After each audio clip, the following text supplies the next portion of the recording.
Okay. As I promised, the opportunity is now available to put questions to either of our guest presenters. I'm going to exercise Chairman's prerogative in that I have the microphone that's live. Minister, to you firstly, the Lord Mayor has painted an exceptional picture, if you like, of the City of Melbourne and the 30-odd square kilometres that make that up.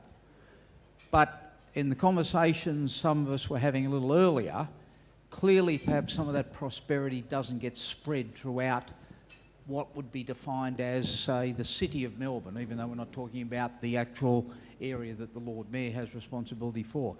How do we tackle those sorts of issues, and particularly in terms of the themes of your government's policies and around things like the provision of infrastructure and public infrastructure that enable people to perhaps live close to where they actually work, or if they don't, to be able to commute with some degree of reliability and I guess comfort?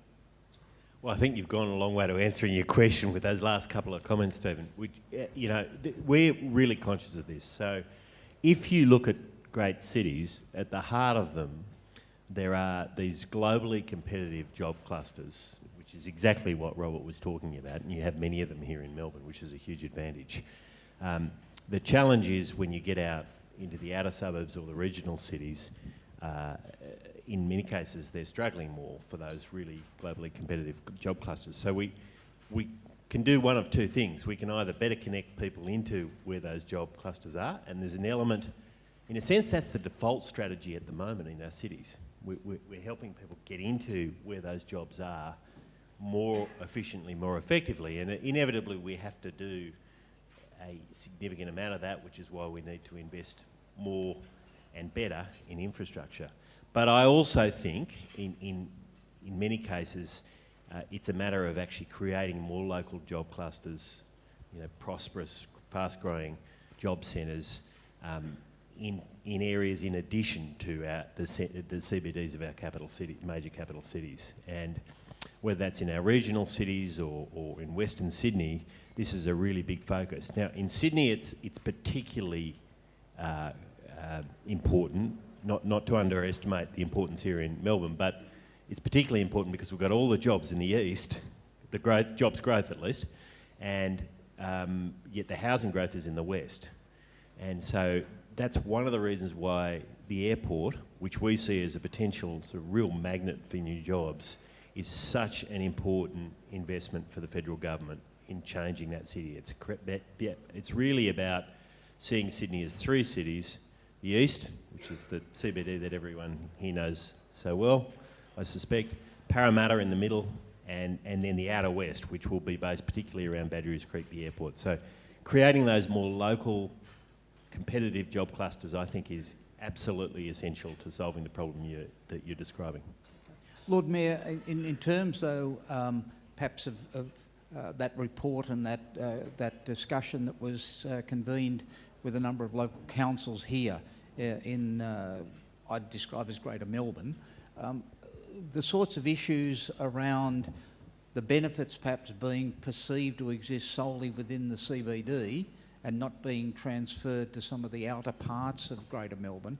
Is that a realistic way to describe what's happening, or what did your study and that interaction with other councils throw up? Well, the interesting part was when we were doing, this was the Rockefeller resilience work that we did over 2 years with many of the metropolitan councils who are here. The work is scalable, it is transferable, it is measurable, and we work very carefully with them to say, this is not just about the CBD, these are issues that you are dealing with as well. We all have issues of the urban forest, of stormwater collection, of, pleasant public open spaces for people, so we can share that expertise and look at the different things, including jobs growth, that's a challenge for all of us.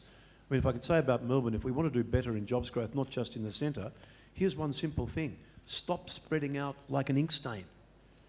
At some point, some state government's going to have to put that urban growth boundary there and say it's not moving again. And then what you'll find is that the city starts to intensify, and in the same way that Angus just described for the 3 segments of Sydney, then you start to get concentrations of population as well as employment, not just in the centre, but in different elements of the city as well. But while we allow ourselves just to keep on rolling out houses like carpets at the outer edges of Melbourne, that is not going to happen. You know, if you think, those of you who know the wonderful bar, and I recommend it to you in Brunswick, Naked for Satan, very evocative name, disappointing when you get there. Have a glass there one night and look back to the city and you see a vibrant, lit up, busy, diverse city. Look the other way, down through Brunswick, beautiful little shops, but you think to yourself, what if above and behind each of those shops there was a 4 to 6 story apartment building, only one building deep, that got more people in, greater density, using existing infrastructure like those wonderful tram lines that are already there, instead of keeping on going back to the federal government to say, we need you to build a whopping great infrastructure project because our city has spread beyond the infrastructure that we can deal with. If we do double in size between now and whenever it is and get that big, there's no way we're going to double the infrastructure we have. We've got to get much smarter at working out how we drive the infrastructure we have much harder. Okay, look, the opportunity for questions. We have some of our hard-working CEDA staff that have microphones. If you do have a question, if you could just raise your hand and the microphone will be brought to you. If you could indicate who you are, where you come from, and a question rather than a statement would be terrific, and we'll get a few done. Don't be shy, come on. Here we go, thank you. Andrew Chapman from South East Water.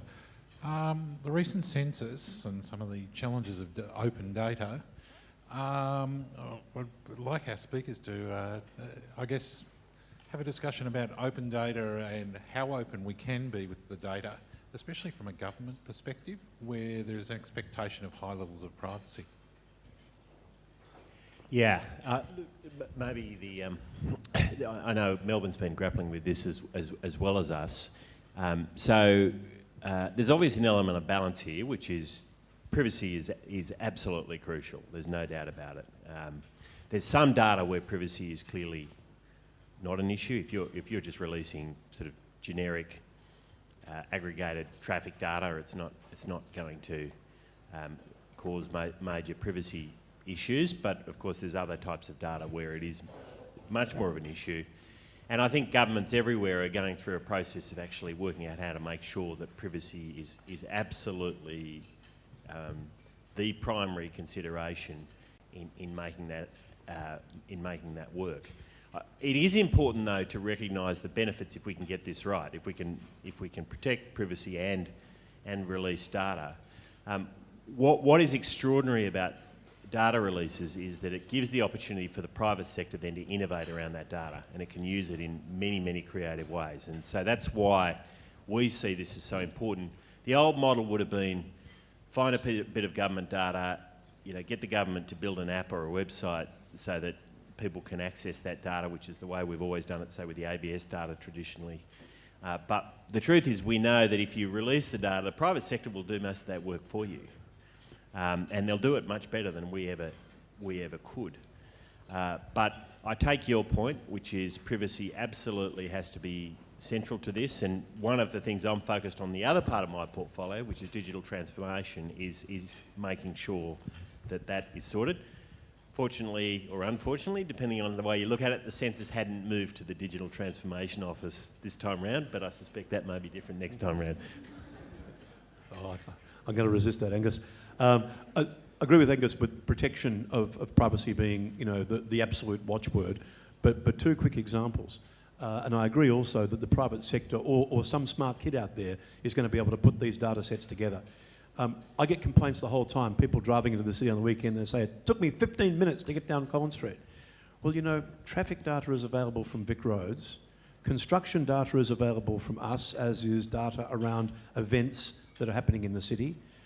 Coming from South East Water, the utilities, because of very learned federal legislation, have the right to dig into any road at any time without telling us. But that's not a joke, that's true. It drives me mad. Electricity companies are the worst, by the way. But that gas, water and electricity data is available. Some smart kid is going to put, and by the way, the weekend is the time we bring down cranes in the city because it's safer with fewer people, you know, on the streets, so there's often disruption through that. Some smart kid is going to put all that together and develop an app that Siri-like guides you to your destination via the fastest route through the city using that real-time data. So I think there's great power there. Secondly, though, one of the things that made me most excited this year, when Vice President Joe Biden visited to open our comprehensive cancer centre, and he was a wonderful and very lucid speaker, and he's been given the task by the President of doing what they call Moonshot, which is about cancer and the elimination of cancer. But what he was here to encourage us to do, and which we've agreed to do, was to share non-identifying patient information for the purposes of research. And his point is well made. If we can share that, instead of having sample sizes in medical studies of some thousands, you can have sample sizes of millions. Think about the benefit that that brings to medical research. But first, there have to be the agreements to open up those data sets that the individual medical institutions hold. And we agreed, and the Vice President thought, you know, mission accomplished. So protection foremost, but the other part really excites me. Thank you. Waving madly. Thank you. Only so you can see me. Mary Ann D. Giallinato, Director of Corporate Services at Maroondah City Council, and it's just such an opportunity to come and listen and to kind of envisage the future. I guess, well, I know this is a question to Robert. We were listening to you a couple of weeks ago at the Australian Institute of Leadership, and I guess I'm keen to take the conversation today really into the political realm a bit, because a lot of what you've talked about can only happen if we've got political masters that can kind of giddy up to leadership that Australia needs.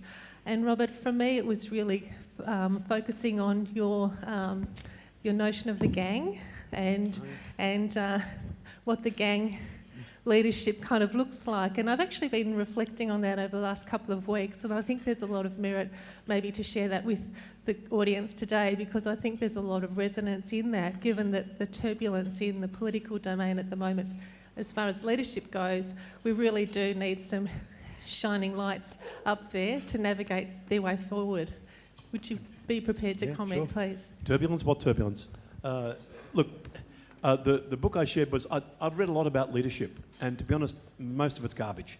10 quick ways to become a leader, 4 habits of effective leaders, be a leader in a weekend. It's just nonsense. You Google it and it comes up in the tens of millions of hits in a nanosecond. Glyn Davis at the University of Melbourne did some work a little while ago on what are the traits that really are common to great leaders. He found intelligence and hard work were the only 2 that were common. I mean, really? What a surprise. But in the work that we're talking about there, the wisest work I've found on leadership, and I'd really recommend it to you because it's back in print. It's a book called The Gang. It's written by the splendidly named Frederick Thrasher, and it's published in 1927. And it's a study of 1,313 street gangs in Chicago. And he did a study in leadership. And of the time, he thought it would be the sort of great man or great woman, because there were girl gangs as well, theory. Cometh the time, cometh the leader. He found quite the opposite. It blew away all of his suppositions about leadership. He found that the leader grew out of the needs of the gang. And if the needs of the gang, read electorate if you like, if the needs of the gang changed, they discarded that leader in favour of the new one. And you couldn't always predict what the needs of the gang were. The most athletic gang was led by a boy with a severe deformity. And you would have thought they prized athletic prowess above all. They did not. What they were prizing was someone who could show them how to use that athletic prowess to steal stuff. And that's what that leader did. But it was an interesting idea that leadership grows out of the needs of the gang. And when you translate that into the terms of read electorate for gang, then I think there are some lessons for who we should choose as leaders. So I recommend The Gang, Frederick Thrasher, 1927. I always found that Mario Puzo, The Godfather, was a reasonable textbook on leadership, closely followed by Graham Richards and Whatever It Takes. But look, Don't leave out Machiavelli. Sadly, We have unfortunately run out of time for any further questions, and I'd like to invite Kylie Ramper, the Chief Executive Officer of Property for Lend-Lease, to propose the vote of thanks to our two speakers. Thanks, Kylie.